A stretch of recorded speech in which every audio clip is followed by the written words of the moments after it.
अस्सलाम वालेकुम प्यारे बच्चों। आज एक नया टॉपिक हम स्टार्ट करने जा रहे हैं, origin and evolution of life. दरअसल ये टॉपिक अपने कॉलेज के बच्चों के लिए जूम ऐप पर 2 लेक्चर में लिया गया था, लेकिन उसका कुछ पार्ट्स बाकी था, आइसोलेशन वगैरह वाला, और कुछ डिस्टर्बेंस उसमें हुए क्योंकि वो जूम ऐप की स्टार्टिंग थी। इसलिए इस चैप्टर का ये जो पार्ट है ये इसको हम कंटिन्यूस करेंगे और इसे यहाँ पर लेने की कोशिश करेंगे। शुरू करने से पहले, चैप्टर शुरू करने से पहले कुछ बातें यहाँ मैं आपको बता दूँ। इस चैप्टर में बहुत सारा जो पार्ट है वो निकाल दिया गया, यानी इस साल के एग्ज़ामिनेशन पॉइंट ऑफ व्यू से। लेकिन कुछ बातें ऐसी है कि अगर हम उसको पढ़ेंगे तो ही उसके आगे के पार्ट्स, उसके आगे का जो हिस्सा है वो समझ में आएगा, वरना हम समझ नहीं पाएंगे कि क्या हो रहा है। इसमें का ओरिजिन वाला जो पार्ट है वो तकरीबन नहीं है। इवोल्यूशन वाला पार्ट है, उसमें कि बहुत सारे थेरीज़ जो है वो यहाँ मतलब डिलीट कर दिए गए, मतलब तुम्हारे लिए कम कर दिए गए। ओरिजिन और इवोल्यूशन में जो बचा हुआ पार्ट है उसमें मॉडर्न थेरी ऑफ इवोल्यूशन, ये जो पार्ट है और उससे रिलेटेड जो पॉइंट्स है, बस उतना ही हिस्सा आपके एग्जामिनेशन पॉइंट ऑफ व्यू से है। तो बहुत अच्छी बात है कि बहुत छोटा सा हिस्सा और मार्क्स इसको काफ़ी है, 3 से 5 मार्क्स इसको, इस चैप्टर को आपको मिलते हैं। तो चलिए, लेकिन यहाँ आपको पहले ओरिजिन में समझाऊंगा, फिर रिवोल्यूशन की तरफ जाएंगे, तो आप समझना यानी आसान हो जाएगा आपके लिए और ये चैप्टर को आप समझ पाएंगे। पहली बात, ओरिजिन हम किसे कहते हैं। देखिए, कोई भी चीज़ हो, एग्जाम्पल के तौर पर आप मैथमेटिक्स के स्टूडेंट हो या फिजिक्स में पढ़ते हो, जैसे ये जो लाइन है, ये लाइन यहाँ से स्टार्ट हुई है, करेक्ट। तो ये जो नुक्ता है इसका, ये जो पॉइंट है, ये पॉइंट इसका ओरिजिन कहलाएगा, यानी जहाँ से वो शुरू हुआ। वैसा ही इस दुनिया में या इस कायनात में बोल सकते हैं, जो पहला जानदार आया, वो जानदार कब और कैसे आया, जहाँ से आया होगा, जिस जगह से आया होगा, वो वक्त, वो जगह, वो मकाम उसकी ओरिजिन कहलाएगा। मतलब क्या हुआ कि जानदारों की इब्तिदा जहाँ से हुई है, उसकी स्टार्टिंग जहाँ से हुई है, उसे हम ओरिजिन कहते हैं। लेकिन ये जो क्वेश्चन है, ये क्वेश्चन बड़ा अजीब है, ये सवाल ही बड़ा डेंजरस है, क्योंकि इसका जवाब देना बड़ा मुश्किल है। क्योंकि हमको पता है, एक हमेशा एक क्वेश्चन पूछा जाता है कि पहले मुर्गी या पहले अंडा। पता नहीं, कोई मुर्गी बोलेगा तो फिर अंडा कहाँ से आया, अंडा बोला तो मुर्गी कहाँ से ही, ठीक है। ये सवाल, बहुत सारे सवालात है जिसके जवाबात नहीं हैं। इस ओरिजिन में, इब्तिदा में बहुत सारे नज़रियात है, कोई भी लॉ नहीं है। हमको पता है नज़रियात जो होते हैं वो 100% सही नहीं होते, नियर अबाउट होते हैं। कुछ नज़रियात बहुत ज़्यादा एक्सेप्टेबल होते हैं, बहुत ज़्यादा कबूल किए जाते हैं, लेकिन एक कानून की तरह वो हर जगह फिट नहीं होते। नज़रिया सही भी हो सकता, नज़रिए में कुछ खामियां भी हो सकती है, इसीलिए उसको नज़रिया या थ्योरी कहा गया है। तो ओरिजिन ऑफ लाइफ में जो कुछ थ्योरीज है उसको कुछ मुख्तसर हम देखते चलेंगे और फिर आगे बढ़ेंगे इवोल्यूशन की तरफ, जो हमारा ओरिजिनल पार्ट है। तो ओरिजिन में सबसे पहली जो थ्योरी है वो थ्योरी है स्पेशल क्रिएशन वाली।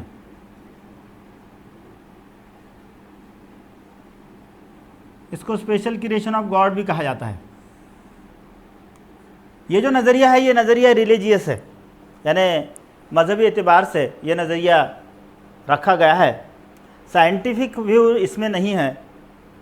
इस नज़रिए के मुताबिक क्या कहा गया इसमें ये कहा गया कि जो भी जानदार आज इस कायनात में, इस दुनिया में मौजूद है, वो स्पेशली मखसूस जिस शक्ल में है, जिस सूरत में है, उसी शक्ल में, उसी सूरत में एक सुपर नेचुरल पावर, क्या कहेंगे हम उसको, सुपर नेचुरल पावर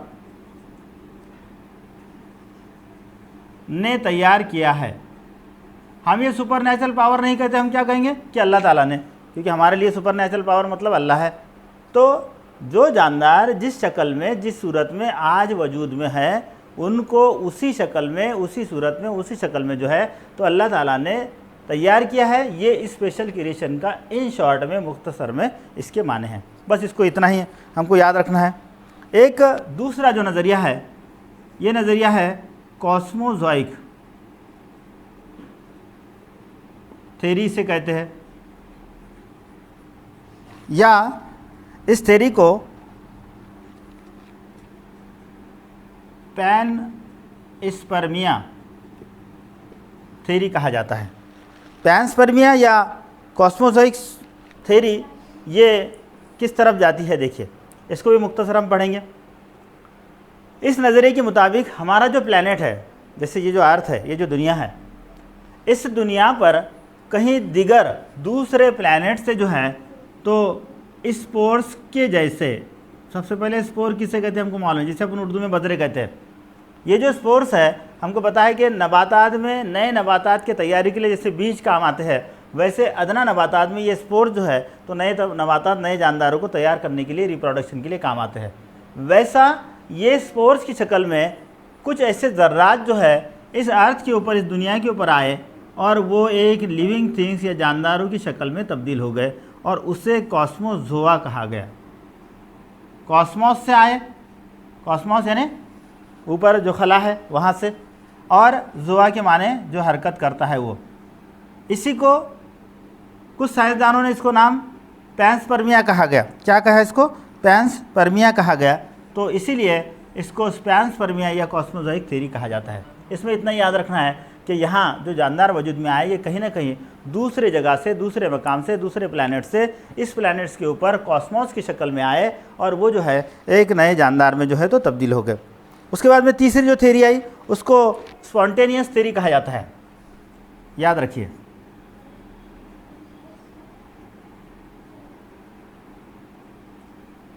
ये स्पॉन्टेनियस थ्योरी को अबायोजेनेसिस भी कहा जाता है।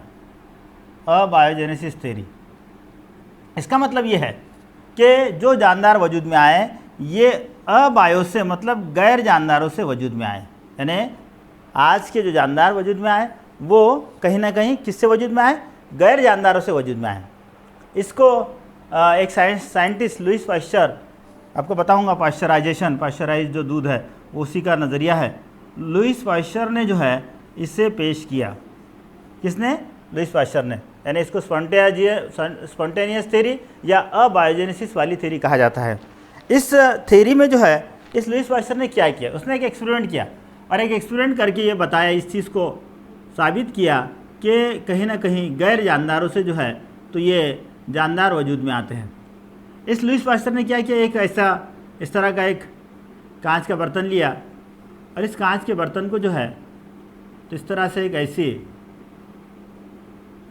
हंस के माने देख इसको ये लगा दिया, एक नेक लगा दिया, उसको एक ढक्कन लगा दिया और उसने एक ये इस तरह का और दूसरा ऐसा ही एक बर्तन लिया। ये दोनों, एक में क्या किया उसने, एक में इससे हीटअप किया, इसे हरारत दी, ठीक है, इसको हरारत नहीं दी, और इसमें कुछ चीज़ें खाने की या कुछ ऐसे जैसा शक्कर का महलूल इसके अंदर डाल दिया और इसको रख दिया।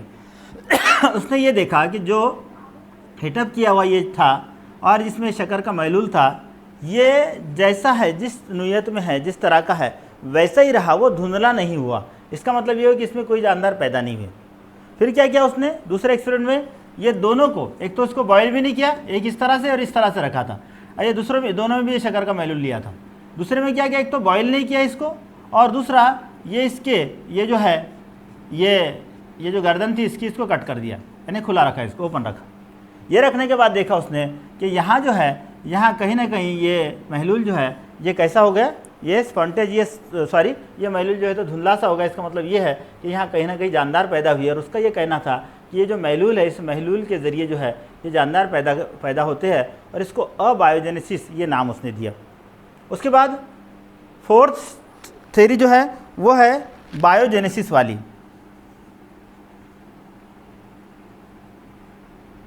ये बायोजेनेसिस में ये कहा गया कि जानदारों से नए जानदार वजूद में आते हैं। इसको रेड्डी ने पेश किया था, उसको भी डिटेल में हमको देखना नहीं है, यानी यहाँ ये 3-4 नज़रिया जो मुख्तसर हमको देखना थे। इसके बाद एक जो नज़रिया है वो बहुत ही इम्पोर्टेंट है, उससे डिटेल हम पढ़ेंगे, क्योंकि उसके ज़रिए हमको एक बात पता चलती है कि कैसे इवोल्यूशन हुआ है, कैसे इर्तिका हुआ है। ये सिर्फ नाम याद रख लीजिए और इसका मुख्तसर कॉन्सेप्ट याद रख लीजिए। अब ये जो ऑर्गेनिक इवोल्यूशन वाली जो थ्योरी है, यानी केमिकल इवोल्यूशन उससे कहा जाता है, कीमियाई इर्तिका उससे कहते हैं, ये कैसे हुआ, कैसे जानदार वजूद में आए, ये हमको सबसे पहले समझना है।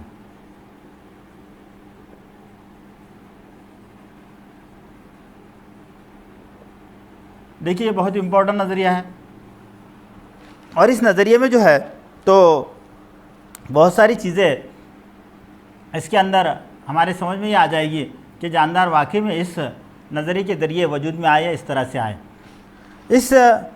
ये जो नज़रिया है ये बायोकेमिकल नज़रिया भी कहलाता है, यानी हयाती केमिकल जो होते हैं, हयाती कीमियाई मादे, इसके ऊपर ये डिपेंड है, इसलिए इसको बायोकेमिकल ओरिजिन ऑफ लाइफ यानी ज़िंदगी की इब्तिदा जो है तो हयाती कीमियाई मादों के ज़रिए हुई, ये इसके अंदर बताया गया है।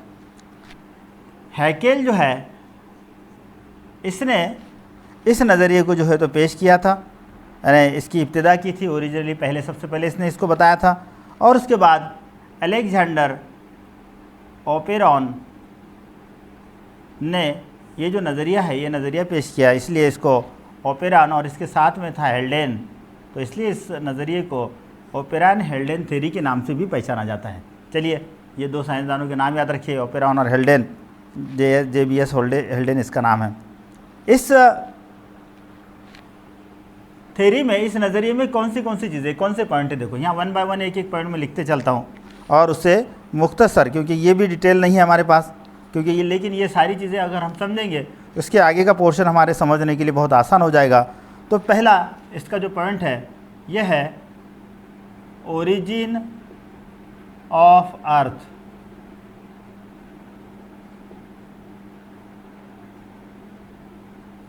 मतलब जो ज़मीन है, ये ज़मीन कैसे तैयार हुई, एंड प्रिमिटिव एटमॉस्फेयर, ठीक है, यानी ये ज़मीन कैसे तैयार हुई और जो कदीम दौर में जो उसके अतराफ़ का जो माहौल था वह कैसे तैयार हुआ, यानी ज़मीन की इब्तिदा और उसके अतराफ़ के माहौल की इब्तिदा कह सकते या उसके अतराफ़ का माहौल कह सकते। इसमें लैम्टेर एक साइंटिस्ट है, इसने 1931 में एक नज़रिया पेश किया, उसको बिग बैंग थ्योरी से पहचाना जाता है, बिग बैंग थ्योरी के नाम से पहचाना जाता है, याद रखिए। ये नज़रिए में उसने क्या बताया, उसने यहाँ एक चीज़ बताया कि जो अर्थ है, जो ज़मीन है, इसका वजूद कैसे हुआ। उसका ये कहना था कि कुछ इस तरह से, मतलब इस कायनात में कुछ इस तरह से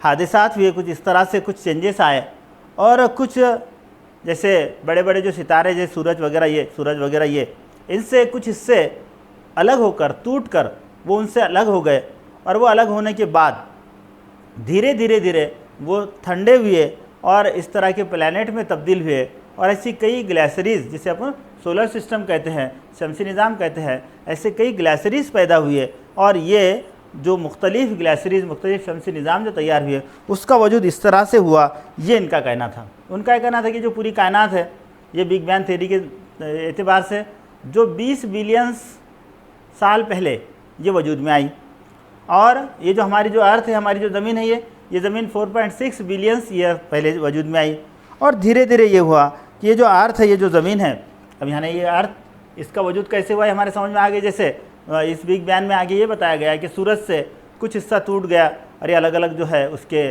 प्लैनेट जो है फॉर्म हुए, वो धीरे धीरे ठंडे होते गए, और हमारी जो ज़मीन है, ये ज़मीन का वजूद 4.6 बिलियन ईयर पहले हुआ।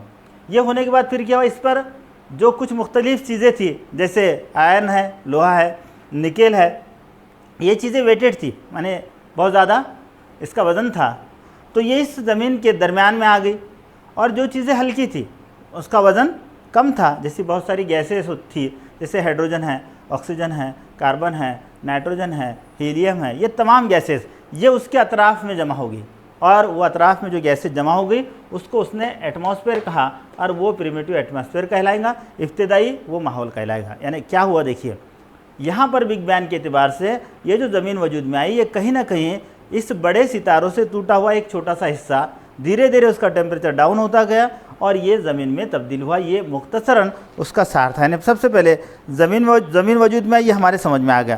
फिर उसके बाद क्या हुआ, नेक्स्ट जो है तो ये ठीक है, ज़मीन का तो वजूद हुआ, फिर ज़मीन के वजूद के बाद दूसरी बात यहाँ जो हुई वहाँ पर कुछ चीज़ें तैयार हुई ज़मीन के ऊपर, वो है फॉर्मेशन ऑफ अमोनिया,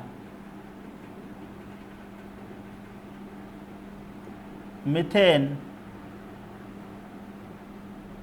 वाटर वगैरह और पीटीसी। अब ये जो ज़मीन तो वजूद में आ गई, उसके अतराफ ये एटमॉस्फेयर था। अब ये एटमॉस्फेयर था, धीरे धीरे ये हुआ कि और टेम्परेचर क्या होता गया, कम होता गया। जैसे जैसे टेम्परेचर कम होता गया, कुछ पर्टिकुलर टेम्परेचर पर ये होने लगा कि ये जो हाइड्रोजन है, ये हाइड्रोजन एक्टिव हुआ और इसने बहुत सारे दिगर केमिकल्स या दिगर कीमिया मादों के साथ जो है तो ये कीमियाई तामुलात किए, और जिसके नतीजे में जैसे CH4 है, NH3 है, H2O है, H2S है, इस तरह के मुख्तलिफ कीमियाई मादे जो है ये तैयार हुए, जिसको अपन सादा कीमियाई मादे कहेंगे। यानी क्या हुआ, देखिए ज़मीन तैयार हुई, ज़मीन तैयार होने के बाद ये मुख्तलिफ कीमियाई मादे जो है ये फॉर्म हुए। उसके बाद में ये कीमियाई मादे फॉर्म होने के बाद इसके बाद वाली जो तीसरी स्टेप्स है वो है सिंपल ऑर्गेनिक केमिकल्स का फॉर्मेशन। यानी यहाँ ये केमिकल्स तो फॉर्म हुए, लेकिन उसके बाद सादा किस्म के जो नामियाती कीमियाई मरकबात है वो फॉर्मेशन होना शुरू हुए, क्योंकि अब ये इसकी इब्तिदा हो चुकी थी, तो ये कहीं ना कहीं और आपस में जुड़कर कुछ सादा किस्म के कीमियाई मादे जो तैयार हुए, जिसको अपने ऑर्गेनिक कंपाउंड्स का है। ऑर्गेनिक कंपाउंड्स में जैसे क्या फॉर्म हुआ, जैसे नाइट्रोजन असास प्यूरिन है, नाइट्रोजन असास पैरामाइडिन है, प्रोटीन की इकाई अमीनो एसिड है, फैट है, फैट तो उसके बाद आएगा, जैसे लिपिड्स है वगैरह वगैरह और कई इस तरह के जो केमिकल्स बहुत सारे जो है ये यहाँ पर फॉर्म हुए, प्यूरिन, पैरामाइडिन, अमीनो एसिड वगैरह वगैरह। यानी क्या हुआ, देखिए सबसे पहले ज़मीन का वजूद हुआ, ज़मीन के वजूद के बाद एटमॉस्फेयर बना, प्रिमिटिव एटमॉस्फेयर उसे कहे। एटमॉस्फेयर के बाद कुछ कीमियाई मादे बने, ये कीमियाई मादे फिर तब्दील होकर सादा किस्म के ऑर्गेनिक केमिकल जिसे कहते हैं नामियाती कीमियाई मादों में तब्दील हो गए। अब नामियाती कीमियाई मादे फॉर्म तो हो गए, चलिए यहाँ तक हम पहुँचे। उसके बाद क्या हुआ, उसके बाद में यही नामियाती कीमियाई मादे जो है तो मुरक्कब की शक्ल में, जिसको कॉम्प्लेक्स केमिकल कंपाउंड कहा जाता है, तब्दील हो गए। जैसे हमारे पास यहाँ प्यूरिन था, पैरामाइडिन था, लिपिड्स था, इसके आगे के जैसे अमीनो एसिड जुड़कर प्रोटीन बना, यहाँ पर प्यूरिन, पैरामाइडिन ये जुड़कर न्यूक्लियोटाइड, न्यूक्लियोसाइड, कार्बोहाइड्रेट यानी पॉलीसैकेराइड कह सकते, फैटी एसिड, इस तरह के बहुत सारे केमिकल मुरक्कब यहाँ पे तैयार हुए। यानी इब्तिदा हुई, एटमॉस्फेयर बना, कुछ कीमियाई मादे बने, इस सादा किस्म के नामियाती कीमियाई मुरक्कबात बने, और फिर यहाँ पर पेचीदा कीमियाई मुरक्कबात बने। ये पेचीदा कीमियाई मुरक्कबात बनने के बाद फिर क्या हुआ, फिर यहाँ पर नेक्स्ट स्टेप आ गई, वो आ गया न्यूक्लिक एसिड का बनना, यानी मरकज़ी तेज़ाब का बनना, जिसको अपन DNA और RNA बनते हैं। और ये DNA और RNA ये ज़िंदगी की इब्तिदा की स्टार्टिंग हुई। अब यहाँ पर ऐसा हुआ कि ये तमाम ये कीमियाई मादे तो बने, साथ ही साथ फिर क्या हुआ, DNA, RNA ये न्यूक्लिक एसिड फॉर्म हुए।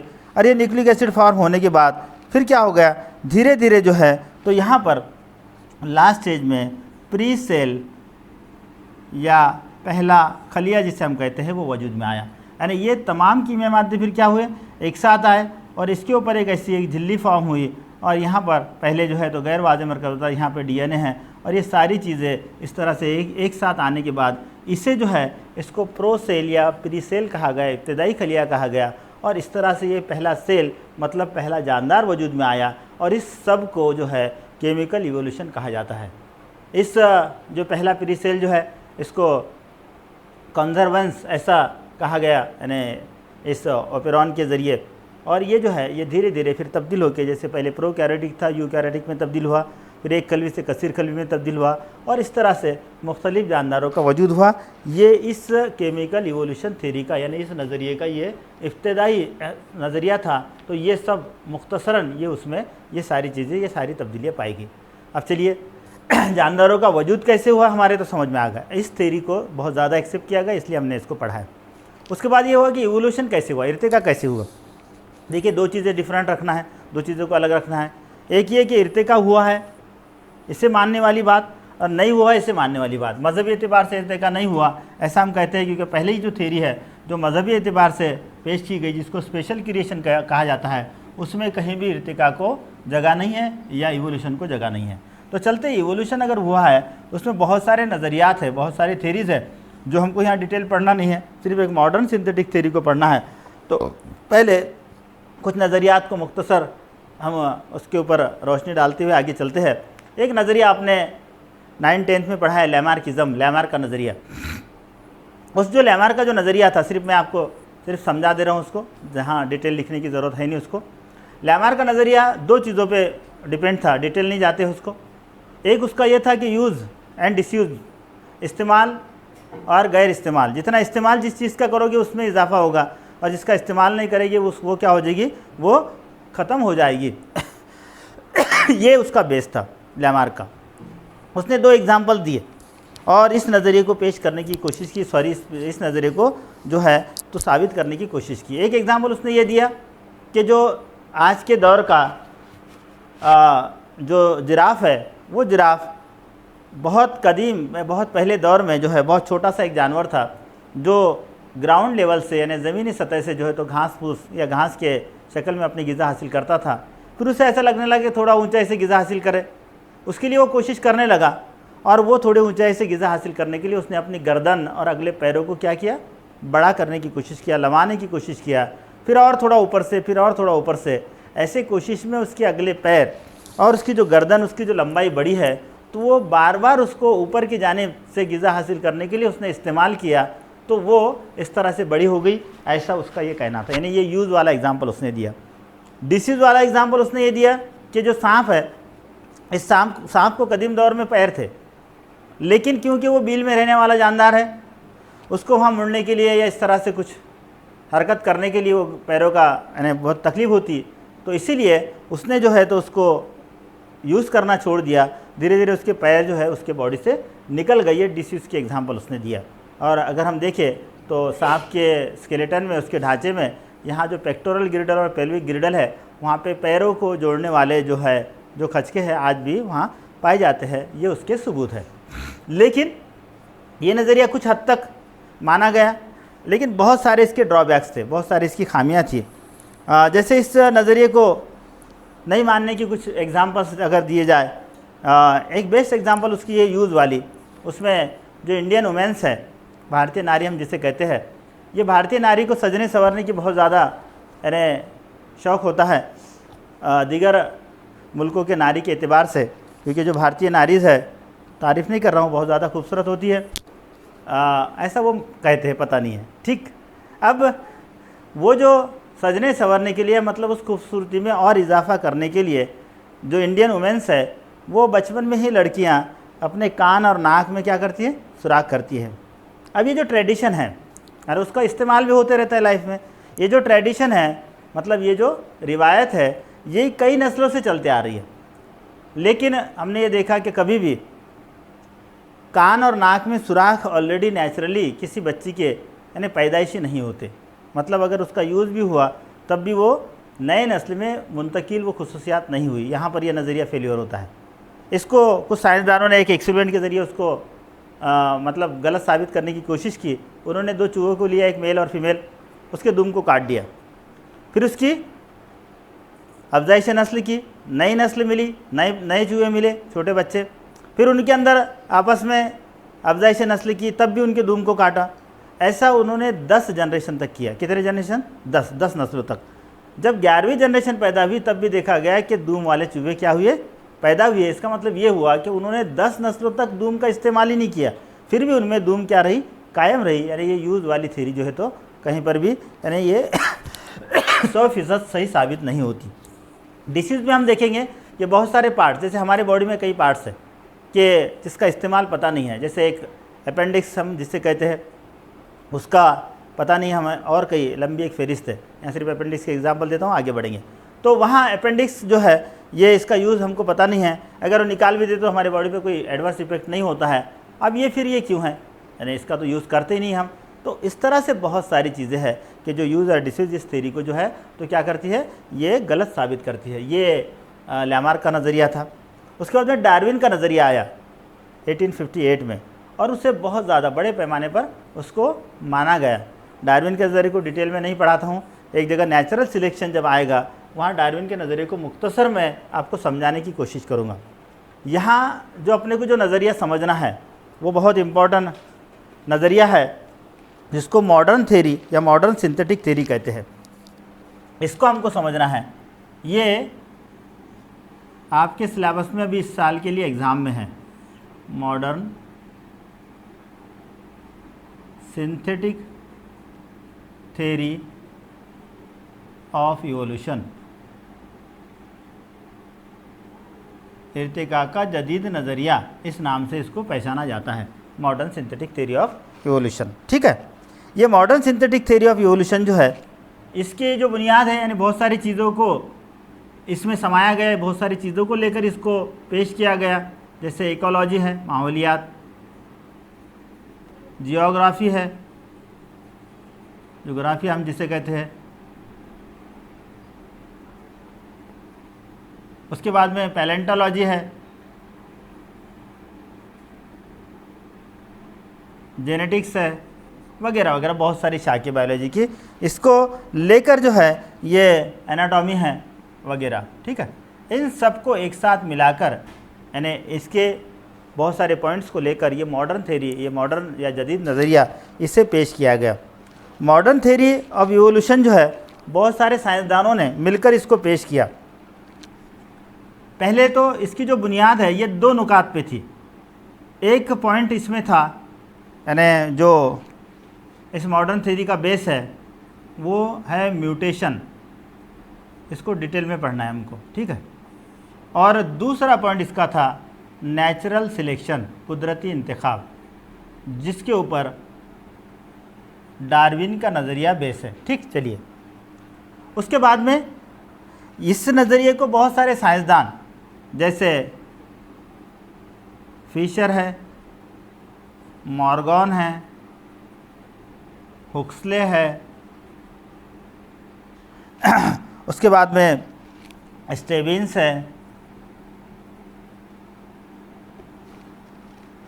उसके बाद में राइट है, और कई ऐसे बहुत सारे साइंसदानों का कंट्रीब्यूशन, बहुत सारे साइंसदानों का जो है तो इसमें जो है तो उन्होंने अपना कंट्रीब्यूट किया और इस नज़रिए को पेश किया। कई और दिगर साइंसदानों के नाम यहाँ पर आ जाएंगे, जैसे हेल्डन वगैरह, ओपेरॉन वगैरह सब। ठीक है, अब ये तमाम साइंसदानों में ये जो स्टेबिंस है, इस स्टेबिंस ने इस बात को पेश किया था कि ये जो नज़रिया है जिसको अपन मॉडर्न थ्योरी ऑफ इवोल्यूशन कहते हैं, ये 5 पॉइंट्स पे, यहाँ इसके बेसिकली 2 पॉइंट थे लेकिन ये 5 पॉइंट पे जो है तो डिपेंड करता है। एक उसने कहा था जीन म्यूटेशन,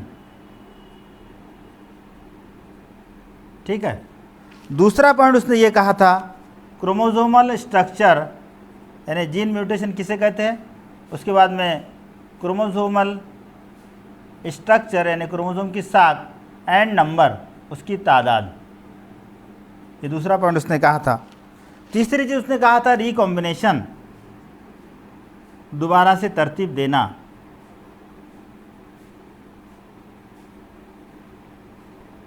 चौथी चीज़ उसने कहा था नेचुरल सिलेक्शन, जो इसमें भी है, कुदरत का इंतखाब। और पांचवी चीज़ उसने कहा था आइसोलेशन, अलग। ये सारे पॉइंट्स आगे हमको डिटेल में पढ़ना है। फिर ये हुआ कि ये जो नज़रिया है, इस नज़रिए को एक्चुअल में 3 इम्पॉर्टेंट पॉइंट्स जो है, 3 अहम जो इसके नुकात है उस पर पेश किया गया। और वो जो 3 इम्पॉर्टेंट पॉइंट्स हैं, ये पहले 2 थे, फिर 5 में तब्दील हो गए। और फिर इसके जो 3 इम्पॉर्टेंट पॉइंट है उसमें का पहला है जेनेटिक वेरिएशन, दूसरा जो पॉइंट है वो है नेचुरल सिलेक्शन, कुदरत का इंतखाब, और तीसरा जो पॉइंट है वो है आइसोलेशन, अलग। यानी ये 3 पॉइंट्स है जिसके ऊपर ये पूरा नज़रिया डिपेंड करता है। यानी क्या था, पहले ये 2 चीज़ें थी, म्यूटेशन और नेचुरल सिलेक्शन। फिर ये हुआ कि नहीं, कहा गया कि भाई नहीं, 5 चीज़ें हैं, इसके ऊपर ये डिपेंड करता है। फिर ये सब चीज़ों को मिलाकर इस 3 चीज़ों में तब्दील कर दिया गया।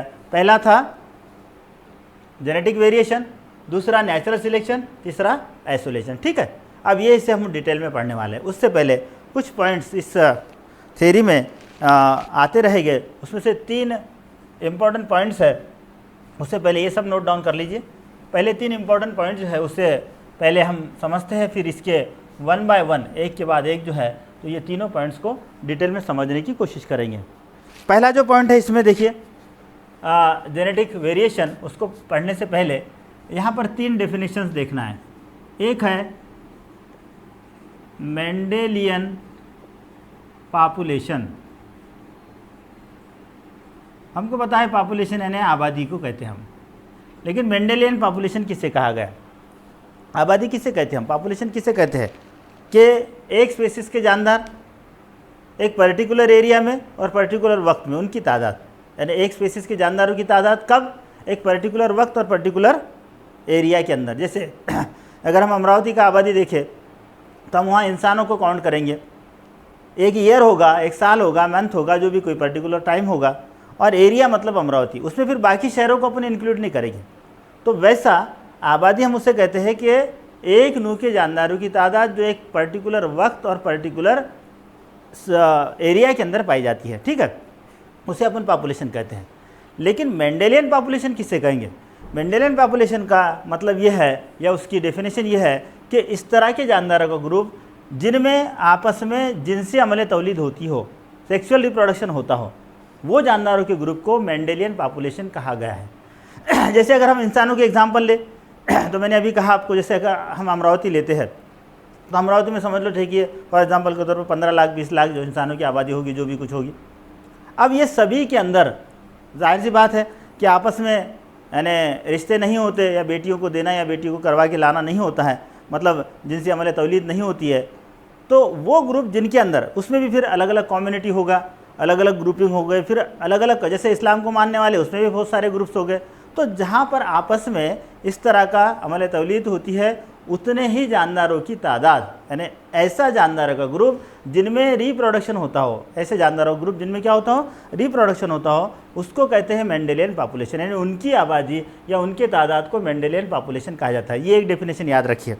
उसके बाद दूसरी डेफिनेशन याद रखना है, जीन पूल।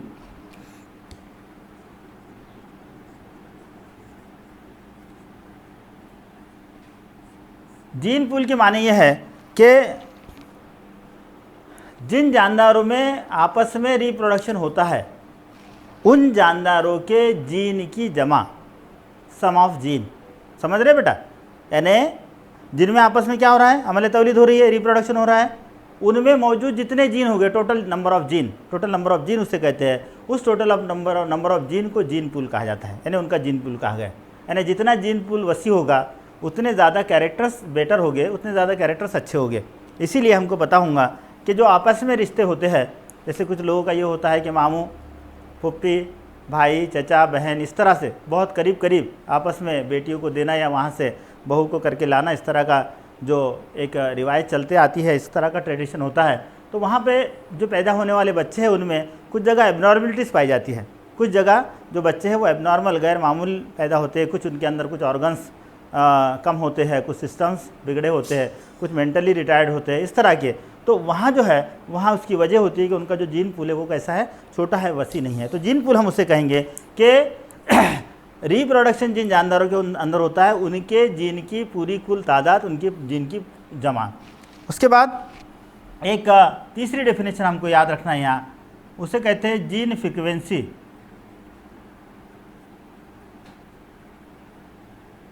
फ्रीक्वेंसी वर्ड शिद्दत के लिए इस्तेमाल होता है। तो हमको यहाँ देखना है कि जो जीन है, जैसे एग्जांपल के तौर पर कोई एक पर्टिकुलर कैरेक्टर अगर है, कोई एक मखसूस खुसूसियात अगर है, तो इस जीन पूल में वो कितनी शिद्दत रखता है, कितने जगह वो पाया जाता है, कितने लोकाय पे जगह पाया जाता है, कितने मकाम पे पाया जाता है।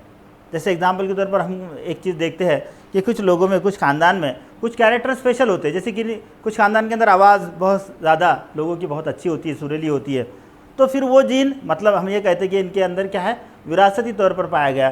तो अगर वो बहुत सारे लोगों में है तो मतलब उसकी फ्रीक्वेंसी ज़्यादा है, चुनिंदा लोगों में तो उसकी फ्रीक्वेंसी कम है। मतलब ये है कि वहाँ वो जो जीन है वो जीन कितने तादाद में, कितने जगहों पर या कितने तादाद में उस मेंडेलियन पॉपुलेशन में पाया जाता है, वो उसकी फ्रीक्वेंसी तय करेगा। इसको जीन फ्रीक्वेंसी कहा जाता है। चलिए, यानी मेंडेलियन पॉपुलेशन हुआ, जीन पूल हो गया, जीन फ्रीक्वेंसी हो गया, ये तीन डेफिनेशन, ये तीन चीज़ों को समझने से पहले मतलब आपको समझना है। अब उसके बाद जेनेटिक वेरिएशन, पहले वेरिएशन किसे कहते हैं हम समझते हैं, बाद में फिर जेनेटिक वेरिएशन के ऊपर चले जाते हैं। हमको एक बात पता है, हम वेरिएशन उसे कहते हैं जो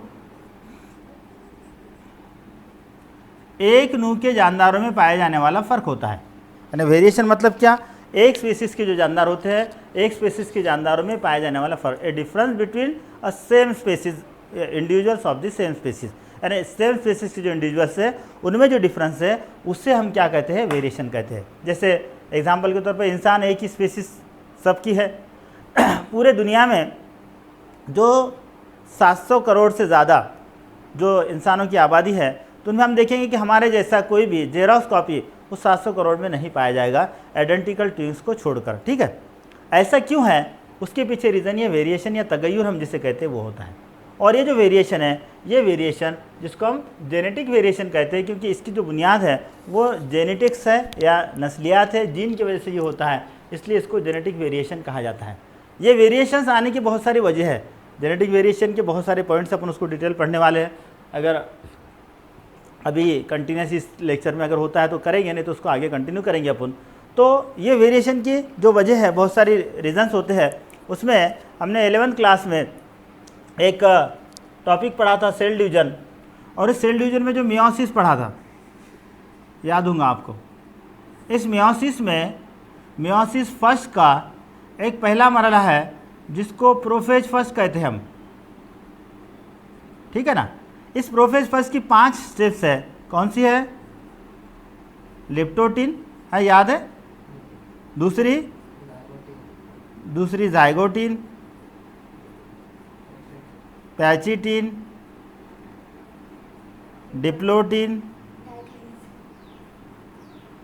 और डाइकाइनेसिस। ठीक है, ये 5 स्टेप्स है। इस 5 स्टेप से होता क्या है, हमने देखे थे, इसको पढ़े थे, मुख्तसर इसको कंटिन्यू करते हैं। क्या होता है इसमें, जैसे ये जो होमोलॉगस क्रोमोसोम है, होमोलॉगस क्रोमोसोम किसे कहेंगे, जिस पर एक जैसे जीन हो, ये होमोलॉगस क्रोमोसोम्स की जोड़ियां बनना शुरू होती है लिप्टोटिन में।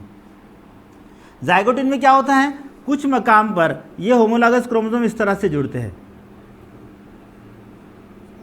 ठीक। पैचिटिन में क्या होता है, ये इस तरह से जुड़ने से यहाँ ऐसे एक्स के मानिंद साख तैयार होती है, जिसको अपने 40वां कहे थे।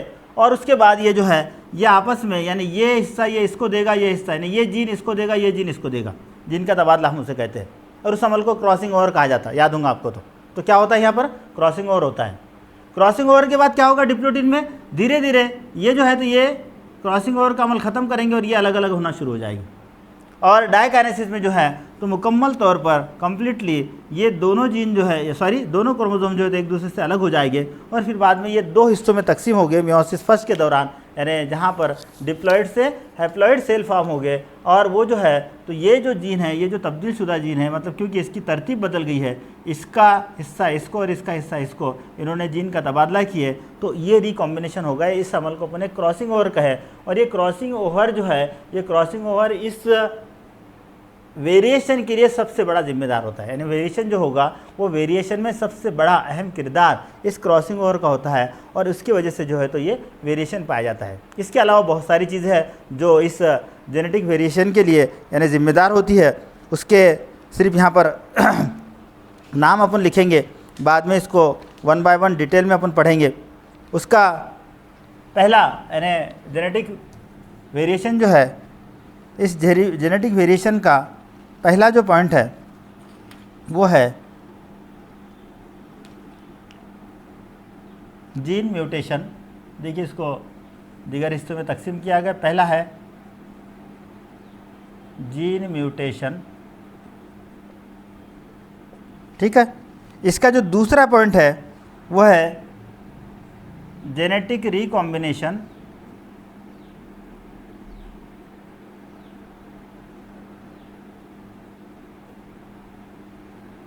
इसका जो तीसरा पॉइंट है वो है जीन फ्लो। इसका जो चौथा पॉइंट है वो है जेनेटिक ड्रिफ्ट।